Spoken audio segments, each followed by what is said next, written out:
దీనికి మనకున్న ఇట్లాంటి పర్టికులర్లీ వల్నరబుల్ గ్రూప్ ట్రైబ్స్ అంటే ఇది చాలా తక్కువ సంఖ్యా బలంలో ఉన్న మన గిరిజన తెగలు. ఇవి మన రాష్ట్రం మొత్తం మీద 1117 782 ఈ పర్టికులర్ వల్నరబుల్ ట్రైబల్ గ్రూప్స్ ఉంటాయి, గ్రామాలు ఉంటే ఇప్పటి వరకు కేవలం 2605 వాటికి గ్రామాలకు మట్టుకే రోడ్లు ఉన్నాయి, దాదాపు కొంచెం కనెక్టివిటీ. కానీ 1177 ఆవాసాలకు మటుకు ఇంకా రోడ్స్ కనెక్టివిటీ లేదు. సో వాటిని తీర్చడానికి, ఆ రోడ్లు కనెక్టివిటీని పెంచడానికి అడవి తల్లి బాట కార్యక్రమం కింద ఇప్పుడు మనం చేపట్టబోయే కార్యక్రమం 24-25కి 601 PVTG particularly vulnerable tribal groups ఆవాసాలకి 1069 కిలోమీటర్ల రోడ్లు కనెక్టివిటీని అందించడానికి 1005 కోట్లతోటి పనులు మంజూరు చేశాం. మిగిలిన ఇంకొక 576 ఆవాసాలకి రోడ్లు కనెక్టివిటీ వచ్చే కాలంలోనే, సమీప కాలంలోనే దశల వారీగా మేము అభివృద్ధి చేపడతాం.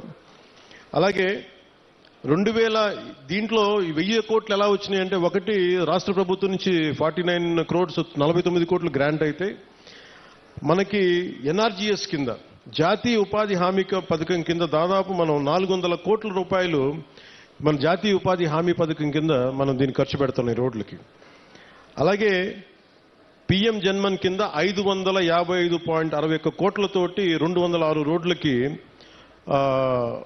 239 ప్రైవేట్ మన ప్రిమిటివ్ వల్నరబుల్ ట్రైబల్ గ్రూప్స్తో పాటు ఇంకొక 206 రోడ్ల ద్వారా 612.72 కిలోమీటర్లకు పొడవున్న 206 రోడ్ల ద్వారా 555.61 కోట్లతోటి మంజూరు చేశాం. ఇది మీకు ఇందాక చెప్పినట్టుగానే డబ్బులు ఎక్కడ ఖర్చు పెట్టాలి, ఎక్కడ ఖర్చు పెట్టకూడదన్న ఒక బాధ్యతతోటి కుటుంబ ప్రభుత్వం చాలా బాధ్యతగా ఉంటుంది. 175 స్థానాలకి 164 స్థానాలు గెలుచుకోగలిగాం. 21 ఎంపీస్ని కొట్టగలిగామంటే మీరు మా మీద పెట్టిన నమ్మకం. మీ నమ్మకాన్ని మేము అమ్ము చేయకూడదని చెప్పి ఈ రోజున ఓట్లు వెయ్యని అల్లూరు సీతారామరాజు జిల్లాలో ఓట్లు పడని మనకి పార్వతీపురం మన్యం ప్రాంతంలో మేము తిరిగి రోడ్లు ఎందుకు వేస్తున్నామంటే, మాకు తనా మనా భేదం లేదు, మీరు ఓటు బ్యాంకా కాదా అనే కాదు, మీరు మా వాళ్ళ కాదా, మా గుండెల్లో పెట్టుకుంటాం.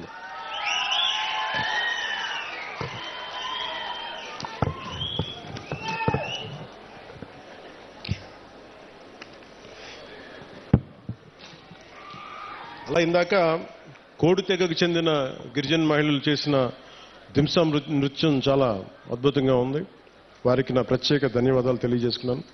అలాగే కువి లాంగ్వేజ్లో, కువి భాషలో నేను మాట్లాడాను. అంటే వాళ్ళు నేర్చుకొని కొంత అక్కడ పెద్దపాడుకు చెందిన శ్రీమతి మ్యాగీ గారు కొన్ని గ్రామ సమస్యలను దృష్టికి తీసుకొచ్చారు. అలాగే ప్రైమరీ స్కూల్లో పెద్దపాడు టీచర్ రంగయ్య గారు ప్రత్యేకించి పిల్లలకి ఎలా పాఠాలు చెప్తారో చెప్పి చాలా అద్భుతంగా చేశారు. అలాగే వర్షాలు పడుతున్న సమయంలో మాకు స్కూల్కి నీళ్లు గారిపోతున్నాయంటే వెంటనే అతి సమీపంలోనే, అంటే వెంటనే 12 పనులు అడిగారు. ఆ 12 పనులని మంజూరు చేశాం. అది కూడా మీ దృష్టికి తీసుకొస్తా ఉన్నాను.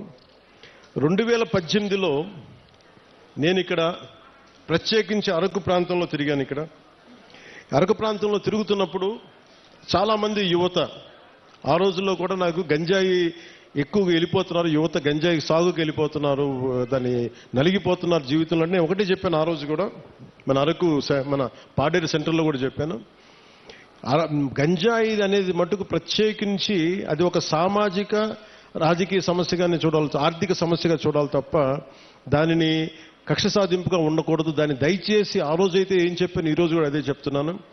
యువత దయచేసి గంజాయి సాగు వైపు కానీ గంజాయి వ్యసనాలకు మటుకు లోనవ్వకండి. ఎందుకంటే తప్పుడు దారిలో వెళ్తే ఏదో ఒక రోజు మనం ఇబ్బంది పాలైపోతాం. వ్యసనాలకి బానిస అయితే మటుకు ఒళ్ళు పాడైపోద్ది, కుటుంబాలు ఛిద్రం అయిపోతాయి. ఇవన్నీ దృష్టిలో పెట్టుకొని మీరు ఒకసారి ఆలోచించి ఆల్టర్నేట్ ఏం చేయాలి. టూరిజంని డెవలప్ చేస్తున్నాం, యువత అంతా టూరిజం వైపు వెళ్ళండి. ఎందుకంటే పరిశ్రమలు పెట్టడానికి కూడా కొంచెం ఇబ్బంది ఉంటుంది. ఇందాక చాపరాయి దగ్గర బ్రిడ్జ్ అడిగారు. మన చాపరాయి మన ఇంతనా చాపరాయి కదా, చాపరాయి గంగమ్మ రైట్.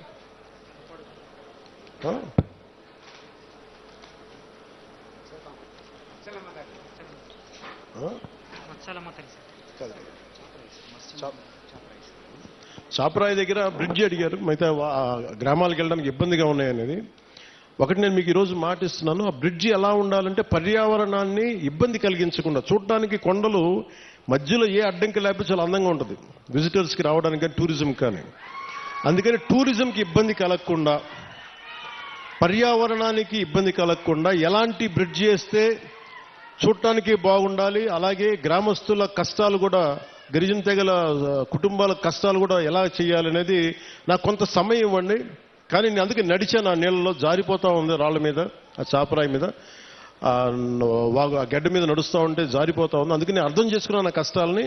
నాకు కొద్దిగా సమయం ఇవ్వండి, దానికి ఖచ్చితంగా ఒక అందమైన పరిష్కారం ఎదుగుతాం. పర్యావరణానికి ఇబ్బంది కలగకుండా, టూరిజం పెరిగేలాగా, మీకు సౌకర్యంగా ఉండేలాగా ఒక తక్కువ సమయంలో, ఒక 2 నెలల సమయంలో ఒక పరిష్కార మార్గం తీసుకొచ్చి మీ ముందు తీసుకొస్తాం.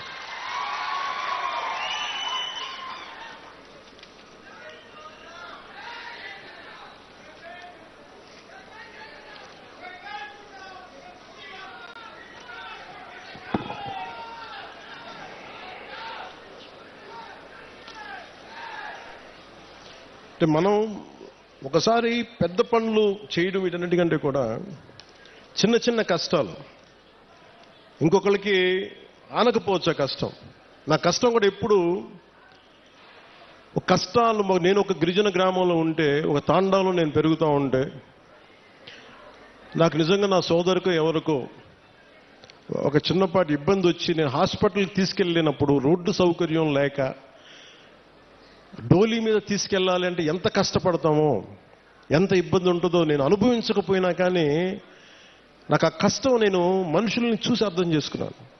అందుకనే మనం రాగానే ముఖ్యమంత్రి చంద్రబాబు గారు దాదాపు 49 కోట్లు ఇస్తే వెంటనే మేము చేయగలిగింది ఏంటంటే, వెంటనే ఈ మన అనంతగిరి మండలంలో ఒక పర్టికులర్ గ్రామానికి వెళ్ళి అక్కడ సకాలంలో పొలంగూడ గ్రామానికి, మనకి శ్రీకాకుళం జిల్లా కొత్తూరు మండలం గొట్టుపల్లి నుండి పొలంగూడ గ్రామానికి నూతనంగా బీటీ రోడ్డు, కొత్తగా బీటీ రోడ్డు నిర్మాణం చేపడితే మొదటిసారి ఆ గిరిజన గ్రామంలో అంబులెన్స్ కూత వినిపించింది.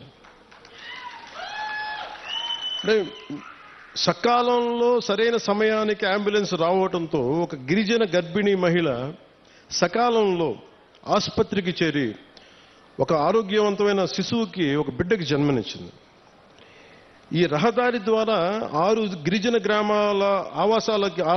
ఆవాసాల గ్రామాలకు చెందిన 1260 మంది డోలీ మోతల నుంచి విముక్తి పొందారు.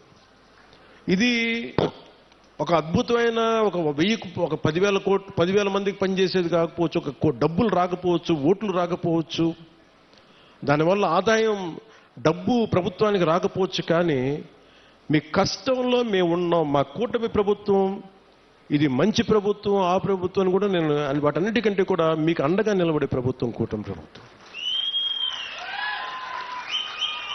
నేను ప్రత్యేకించి ఈరోజు మిమ్మల్ని కోరుకుంటుంది, 2018లో నేను ఇక్కడ తిరిగాను పోరాట యాత్ర. అప్పుడు అన్ని కష్టాలను చూశాను.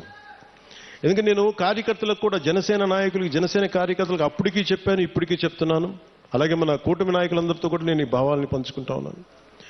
మనం కనుక ప్రజలతో మమేకమై తిరిగి కష్టాలని, వాళ్ళు ఏం కష్టాలు పడుతున్నారో మనం నిజంగా చేయగలిగితే, నాకు ఆ మనసు నలిగిపోయిన 2018 పోరాట యాత్ర అప్పుడు, అరే నా చేతిలో అధికారం లేదు, కనీసం చిన్నపాటి ఒక ఆడబిడ్డకి కన్నీళ్లు తుడిచిండే శక్తిని ఇవ్వు భగవంతుడాన్ని కోరుకుంటే, ఆ రోజు పరమశివుడు అనుగ్రహించి, నూకాలమ్మ అనుగ్రహించి, మోదమాంబ అనుగ్రహించి, ఈ రోజున కూటమి ప్రభుత్వాన్ని ఈ రోజున మాకు అధికారం ఇచ్చి, వాళ్ళ అధికారం ఇవ్వడం వల్ల మీ ఆశీస్సులు అంటే ఎంత బలంగా కోరుకున్నామో ఆ రోజున, ఈ రోజున మేము దాదాపు 1,005 కోట్లు, అంటే దాదాపు 1000 కోట్ల పైన డబ్బులు 1050 కిలోమీటర్ల రోడ్డుకి వేయగలుగుతున్నాం. రోడ్లు వేయటమే కాదు, మీ జీవితాలు కొంత మెరుగవుతాయి, కొంత ట్రాఫిక్ పెరుగుతుంది, కొంత మనకి టూరిజం డెవలప్మెంట్ ఉంటుంది. వీటన్నిటిని దృష్టిలో పెట్టుకుని ఇవన్నీ చేస్తా ఉన్నాం. నేను ఈ రోజున ప్రత్యేకించి దారి పొడుగుతా చూస్తుంటే, ఇంత సుందరమైన అరకుని దేశం మొత్తం వచ్చేలాగా చేయాలి. అలాగే ఏం చేయాలని కూర్చోబెట్టి టూరిజం శాఖ మంత్రివర్యులతో మాట్లాడతాను, శ్రీ కందుల దుర్గేష్ గారితో, గౌరవ ముఖ్యమంత్రి గారితో మాట్లాడతాను, సంబంధిత జిల్లా అధికారులతోటి కలెక్టర్ గారితో మాట్లాడతాను. మాట్లాడి మీకు అభివృద్ధిలో ఇక్కడున్న యువత గంజాయి వైపు కాకుండా మీరు టూరిజం వైపు వెళ్ళాలి, సేవలు మీరు సర్వీస్ సెంటర్స్ పెట్టుకోవాలి, ఇక్కడ కూర్చోబెట్టి చిన్న